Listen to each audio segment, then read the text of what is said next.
Nah, ini sekarang kita agak melandai sedikit pembicaraan dengan Pak Eman. Pak Eman kapasitas sebagai planologi. Kita ngomongin apartemen atau hunian mahasiswa. Kita ngomong secara konsep hunian mahasiswa secara umum yang ada di mana-mana di dunia ini gitu ya. Menurut Pak Eman itu hunian atau kawasan yang ideal untuk mahasiswa itu seperti apa, Pak Eman? Ya pasti ada beberapa kriteria, sebenarnya ini generik sih, umum sekali sih. Sebenarnya misalnya jarak, ya kan? Jarak. Jarak itu kan mahasiswa. Kalau kita zaman dulu ya kuliah ya, kan yang namanya kuliah kan nggak selalu dari pagi kayak sekolah sampai sore gitu. Tiba-tiba ada jam 7, tiba-tiba jam 3 ada lagi gitu. Ini apa namanya?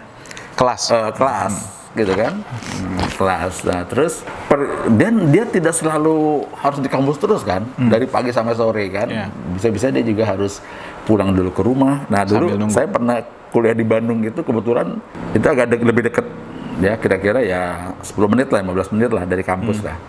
Jadi orang-orang yang jauh itu kalau waktu pelajaran jeda ya nongkrongin di tempat kita gitu ya, artinya kalau misalnya ada hunian mahasiswa yang pertama jarak ya, sebaiknya memang ada hunian mahasiswa yang ya tentu terjangkau lah, tapi yang lebih sifatnya juga kompleks sebenarnya kan. Kompleks itu artinya dalam kayak satu klaster lah, atau kayak ini nih sebenarnya ini ada bangunan yang kira-kira 700 hunian di mana komunitasnya kira-kira sama ya, mahasiswa gitu kan. Jadi mahasiswa semua gitu ya? Ya, semua bisa terkontrol dalam arti mereka juga merasa aman ya, karena kan tiba-tiba ada kejadian misalnya dia harus pergi sampai malam ya, praktikum lah misalnya di kampus sampai jam 11 malam ya, tiba-tiba rumahnya dia jauh sekali 1-2 jam gitu kan.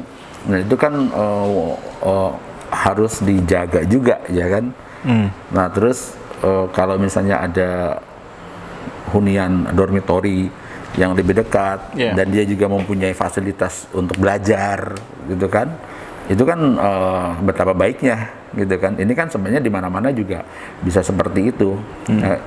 Kemudian juga yang paling penting adalah atmosfernya. Atmosfer itu dalam arti di dunia mahasiswa yang sejauh pengetahuan saya biasanya kalau kita sendiri kayak di rumah itu pasti nggak enak. Karena apa? Teman-teman saya yang di Bandung, dulu dia rumah tinggal di Bandung, malah dia ngekos bareng-bareng teman-temannya. Kenapa?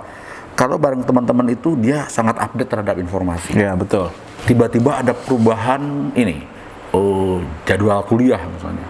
Kalau di rumah, setelah di rumah kita nggak terinfo kan. Tiba-tiba di besok, wah kuliahnya dari jam 11 misalnya, pindah ke jam 7 pagi misalnya. Lebih cepat terupdate berarti ya? Terupdate. Kedua, banyak sekali pekerjaan-pekerjaan di mahasiswa yang memang dikerjakan saling membantu. Berbareng.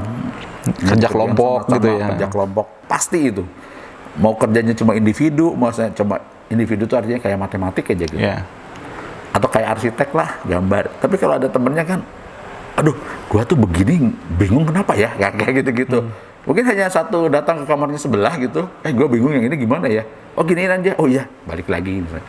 Kalau bayangkan kalau di rumah dia nanya apa ya? Sekarang sih ada digital, tapi digital juga belum tentu bisa memecahkan ya, pakai Zoom gitu, cerita gitu. Kalau praktek begini kan, oh lu giniin aja, pakai gini-gini. Cepet. Ya jadi itu atmosfer. Atmosfer bersama itu penting terhadap update, terhadap bagaimana kerja kelompok gitu kan. Nah itu banyaklah jarak. Jadi kondusif juga ya.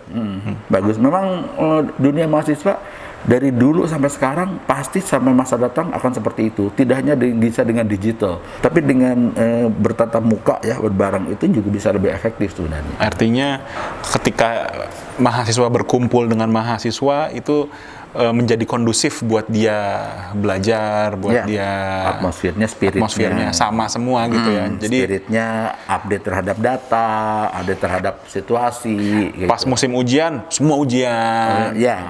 Beda kalau misalnya yang campur-campur gitu ya, atmosfernya juga nggak terjaga. Yang ujian ada yang ujian, yang ada main gitar, main kartu gitu ya. Bebas yang ada yang ngatur ya. Nah kalau apalagi kalau di rumah sendiri semuanya tuh tolong ini tolong itu, nanti orang tua kita begini begitu, udah bubar semua gitu. Jadi atmosfer itu penting buat mahasiswa. Bahwa di dunia dulu ya, tapi kata sekarang kayaknya sama sih sebenarnya. Sama. Kalau konsep, Pak Iman, sama juga? Konsep sih sebenarnya berubah dengan waktu lah ya. Berubah dengan waktu. Saya kira dulu kan misalnya kamar orang arsitek harus lebih besar karena harus ada meja gambar gede banget kan. Zaman dulu ya. ya. Meja gambar aja bisa. Sekarang udah nggak perlu kan, udah pakai komputer. Nah, udah semua. Dan tuntutan di sananya pun, tuntutan di kampusnya kan udah nggak pakai meja gambar ini lagi kan. Itu contoh dari sistem belajarnya aja itu sudah berbeda ya.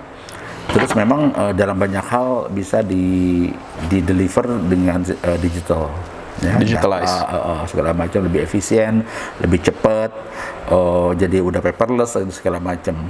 Tapi digital ini saya yang menganut konvensional ini bahwa digital itu tidak punya soul, tetap tidak punya jiwa. Ya, jadi kayak saya misalnya, saya nggak ngerti matematik. Kalau diajarin via Zoom gitu, pasti saya juga nggak bakal bisa gitu. Tapi kalau ditunjukin ini ya, misalnya nih di sebelah nih, itu lebih paham lebih cepat. Ya, terus misalnya mengenai diskusi, rasanya diginiin nih, ya. Nah, buat saya yang menganut paham ortodoks lah, karena kan orang tua ya, bahwa memang digital itu bagus sekali, mempercepat, lebih efisien ya, kita tahu. Tapi memang ada hal yang memang tidak bisa digantikan. Soul. Ya, soul. Jiwa, spirit gitu. Tadi kita ngobrol Pak Iman. Pak Iman cerita anaknya kuliah di Inggris, di London. Ya. Di dormitory juga. Ya. Bedanya dengan dormitory yang ada sekarang di Indonesia atau di Bogor ini apa Pak Iman yang paling mencolok? Di Inggris, London, dengan di Bogor sekarang. Tadi saya lihat beberapa ya. Iya. Saya tadi lihat agak surprise juga. Ini kayaknya sama punya anak saya di London gitu. Iya. Cuma memang harganya jauh di sana, mahal sekali. Aduh ampun deh. Saya udah sampai mabok gitu. Jadi ya sama. Cuman bedanya memang semua mahasiswa. Cuman karena itu ada di kota, bukan punya kampus. Jadi mahasiswanya jadi agak macam-macam. Jadi ada mahasiswanya sama dengan anak saya, ada yang sebelah gitu. Tapi ya mereka juga jadi tambah kaya juga. Ininya temannya, pertemanannya. Tapi sistem saya lihat sistem dari sisi ruang aja sama lah ya. Ini terlalu banyak fasilitas saya pikir. Saya lihat di katanya di sini sama London beda tipis gitu. London loh. Di London saya lihat pas datang itu cuma ada satu orang ya, yang ini kayak hotel gitu. Ya semuanya apapun dia sendiri lah. Jadi memang di London tuh ada satu ruangan yang sengaja memang dikosongin. Misalnya pas dari lobby ada satu ruang kosong. Itu tujuannya kayaknya mau transfer. Jadi kalau baru orang datang nih bawa koper 2 gitu, ya simpan aja di situ gitu. Ada orang yang mau pindah nih. Dari atas simpan di koper situ, dan koper di situ tuh bisa 2-3 hari sampai seminggu. Nginep bisa lah, dicatat. Seperti itulah, seperti kursi konsiernya hotel lah. Tapi itu gratis lah. Tapi orang kopernya itu bisa dilihat gitu. Tapi dikunci tapi bisa dilihat. Kalau ada yang nyuri-nyuri ya mungkin bisa kelihatan lah gitu ya. Nah, cuma itu aja. Yang lainnya kamar, kemudian fasilitas. Cuma ada tempatnya sendiri aja yang box gitu ya. Yang dikasih fasilitasnya dia bayar. Ya mesin cuci sendiri. Saya nggak tahu di sini ada, jadi mesin cuci sendiri gitu. Kan nggak semua orang juga pakai laundry kan. Ya, jadi ada 5 atau 10 mesin cuci di sana ya sendiri gitu. Dia habis itu dia setrika sendiri lah. Kalau kos tadi Pak Iman ngomong wah itu mahal banget. Seberapa mahal sih Pak Iman London itu kosnya untuk ngekos ya? Maksudnya gini, kos biaya sama berapa sih ongkosnya buat ngekos di sana gitu? Kosnya itu biasanya mereka per minggu ya. Jadi per minggu. Per minggunya itu mungkin 400 pound waktu itu di kota itu. 400 pound seminggu. 6,5 juta seminggu. Sebulan itu berarti kali 4, 25. Kira-kira gitu. Dahsyat ya. Di sini itu 2 juta. Pak Iman. Berarti 10% per kamar. Satu kamar. Jadi bulan itu di sana 25 juta, di sini 2 juta ya hampir 10%. Sama kok, persis, besarnya sama, itunya sama. Ukuran ruangannya sama? Kira-kira sama. Orang sama, mereka juga dikasih tempat tidur. Satu kamar berdua atau sendiri Pak Iman? Waktu itu sendiri. Tapi sendiri tetap dikasih kamar, kasih tempat tidurnya kecil. Mungkin biar supaya ada space banyak kali ya. Kan mereka mahasiswa ya tidurnya sendiri kebanyakan. Walaupun sendiri, tapi dia nggak dikasih tempat tidur yang besar. Tetap tempat tidurnya kecil. Single. Jadi, semua tempat tidurnya itu mau sendiri mau berdua itu kecil. Single. Supaya ada space buat yang lain-lain biasanya kan. Kalau dari orang kita kan ada Indomie gitu kan. Biasanya kan tetap Indomie tetap ada gitu. Indomie, rice cooker biasanya kalau di sini. Oh, itu ada semuanya. Jadi dengan biaya sewa di sini itu 2 juta, di London itu 25 juta untuk grade barang yang hampir sama. Sama kayak gini lah. Fasilitas juga hampir sama.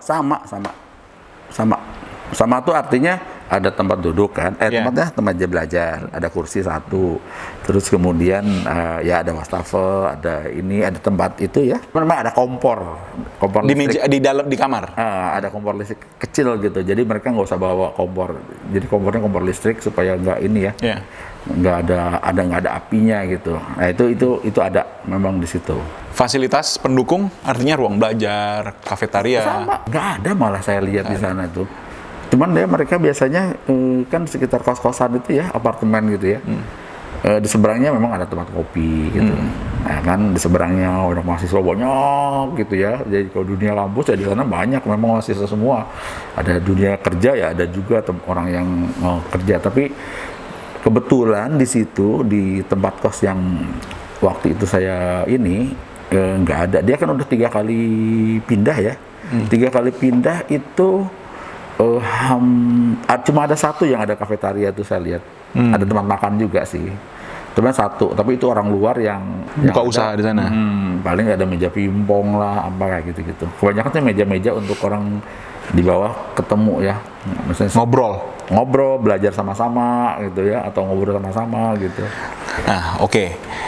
Itu menarik tuh ya. Dengan kos yang kira-kira 1/10-nya dibanding di London, barang yang didapat sama artinya. Sama. Ya. Atau artinya gini Pak Iman, jadi barang yang ada di sini sekarang udah sama seperti main di London gitu berarti ya? Sama. Saya lihat sama. Nggak ada itunya.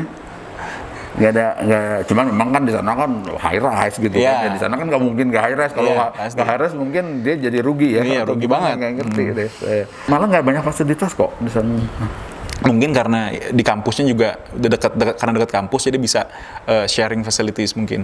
Kebetulan agak dekat juga dengan kota gitu ya. Jadi dia ke kafe bareng-bareng lah semua. Ada satu apartemen aja sih waktu itu yang sebelum pindah itu yang ada satu tempat makan. Yang lainnya sih saya belum